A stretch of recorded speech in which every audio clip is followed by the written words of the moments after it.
하나님 아버지, 새로운 하루를 허락하여 주심에 감사합니다.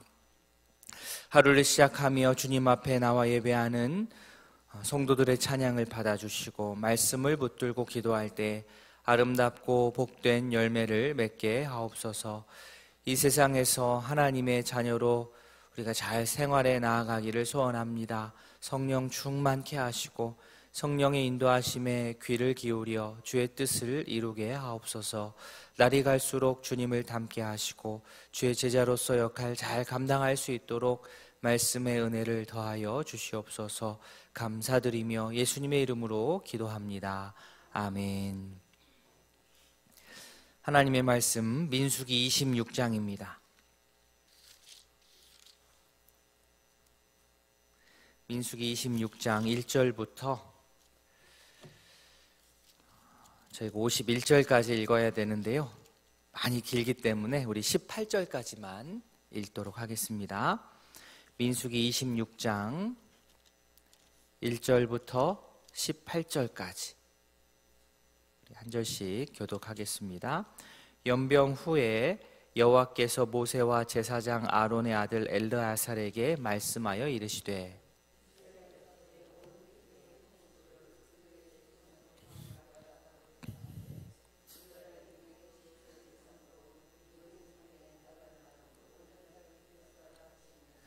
모세와 제사장 엘르아살이 여리고 맞은편 요단가 모압 평지에서 그들에게 전하여 이르되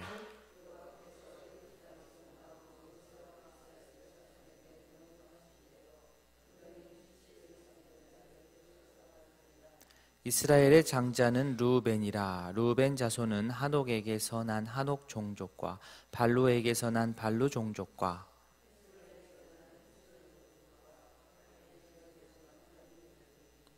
이는 르우벤 종족들이라. 계수된 자가 43,730명이었더라. 엘리압의 아들은 느무엘과 다단과 아비람이라. 이 다단과 아비람은 회중 가운데서 부름을 받은 자들이니 고라의 무리에 들어가서 모세와 아론을 거슬러 여호와께 반역할 때에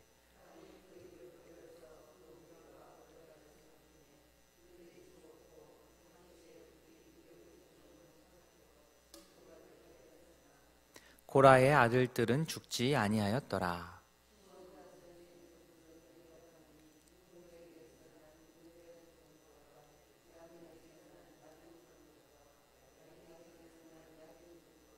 세랴에게서 난 세라 종족과 사울에게서 난 사울 종족이라.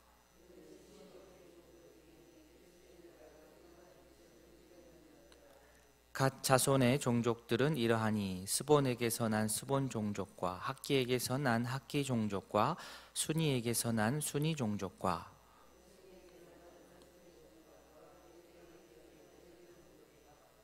아롯에게서 난 아롯 종족과 아렐리에게서 난 아렐리 종족이라. 이는 갓 자손의 종족들이니 계수된 자가 45,000명이었더라. 아멘. 저희가 함께 본 말씀 처음 시작 1절이 연병 후에 이렇게 시작합니다. 연병 후에 하나님의 은혜를 잊고 음행에 가담하고 우상 숭배했던 하나님의 백성들이 하나님의 진노를 피할 수가 없었습니다. 하나님의 마음과 합했던, 하나님의 마음을 알았던 비느하스가 과감하게 움직였죠. 그가 과감하게 움직여서 행동한 결과 연병이 이제 그치게 되는 일이 있었습니다. 어제 말씀이었습니다. 그러면서 오늘 본문부터 새로운 단계로 진입을 합니다. 저희가 지금 보고 있는 성경의 그 제목이 민수기입니다. 민수기. 민수기라는 이름이 이 성경에 붙은 이유를 오늘 본문에서 확인할 수가 있습니다. 민수기가 영어로 넘버스입니다. 넘버. 우리가 숫자를 매긴다. 넘버, 수를 센다.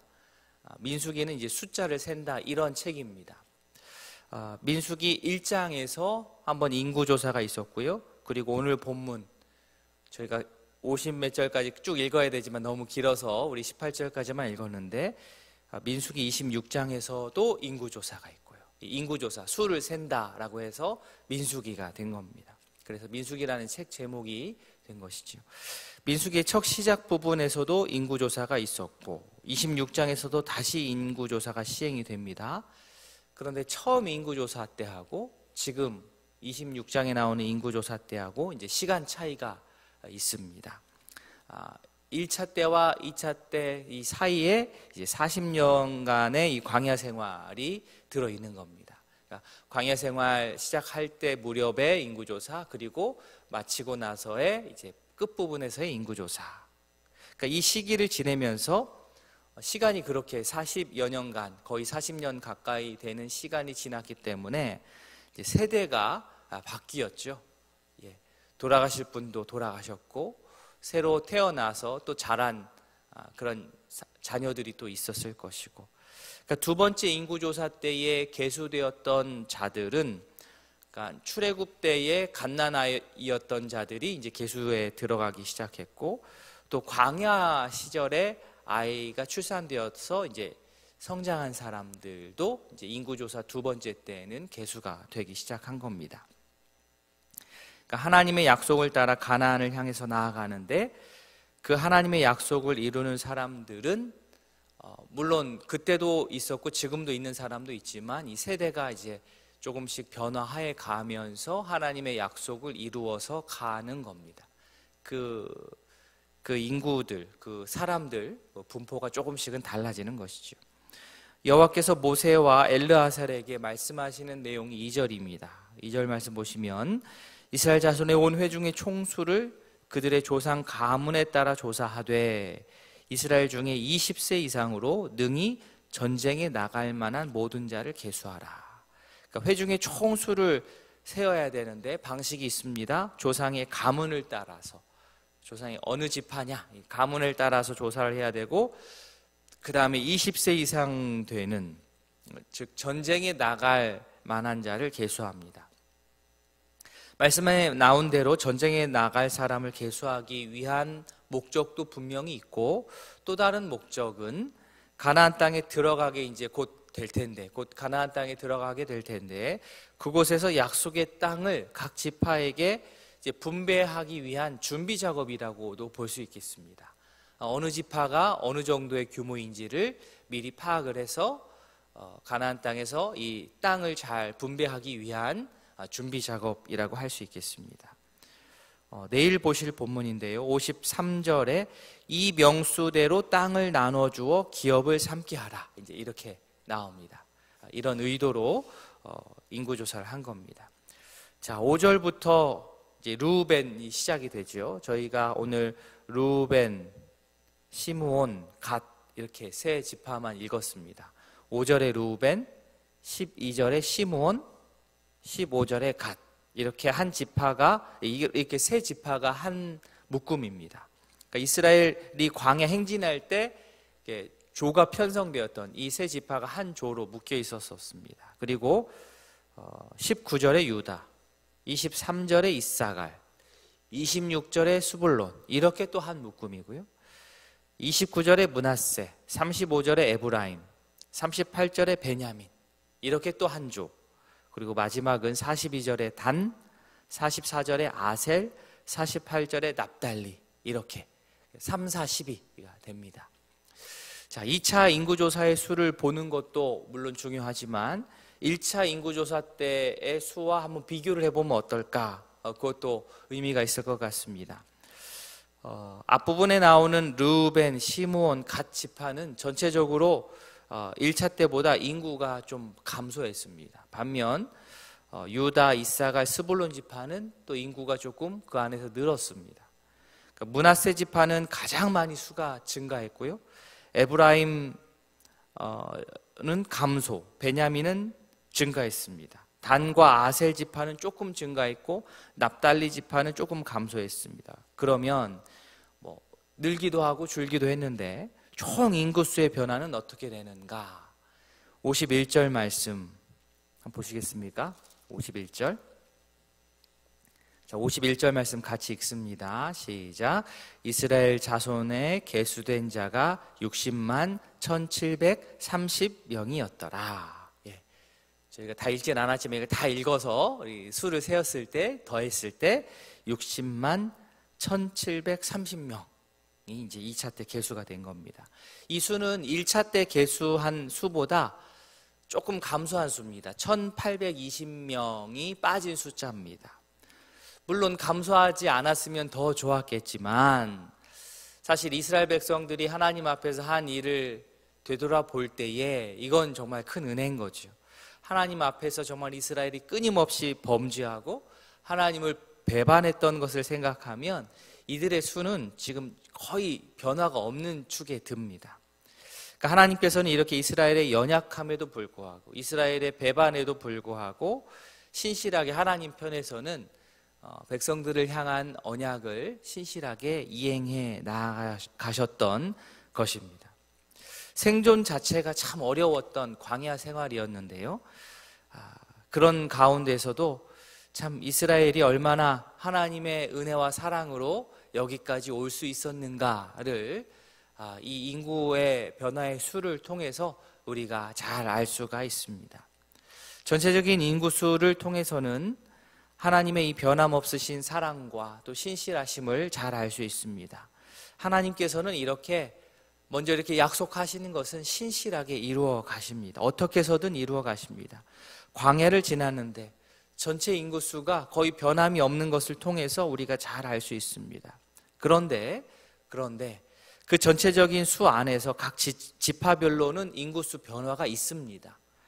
루벤 지파 자손은 고라의 일에 연루가 되었고 시몬 자손은 바알볼 일에, 어제 본문이었죠, 바알볼 일에 연루되었습니다.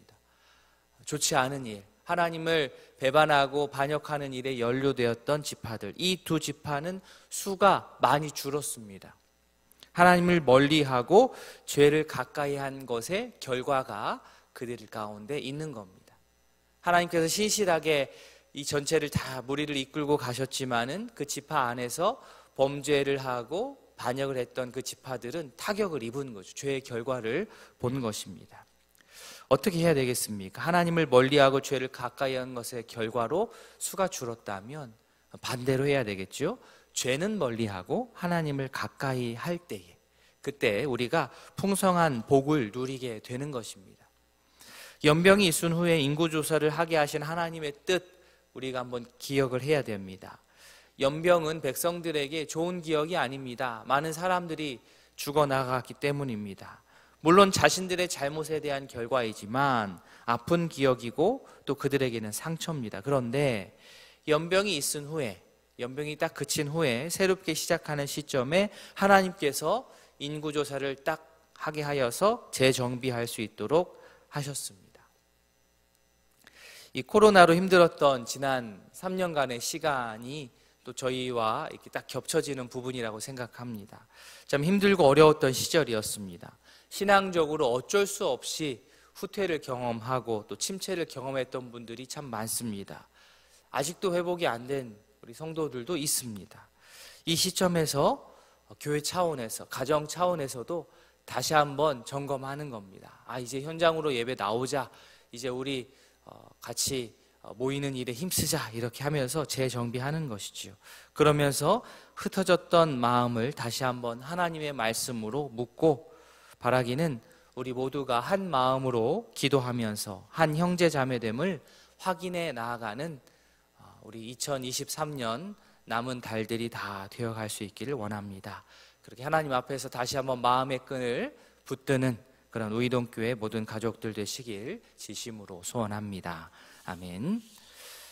말씀을 기억하시면서 기도함과 동시에 우리 두 가정이 있습니다. 박은경 집사님 가족 모두 말씀을 깨닫고 믿음의 삶을 살 수 있도록 하나님 중심으로 하는 온전한 가정 회복될 수 있도록 기도해 주시고, 이태숙 권사님 가정 온 가족의 건강, 3남매 우에 있는 가정 될 수 있도록 손자 손녀들의 직장과 앞날을 인도해 주시기를 기도해 주시고요.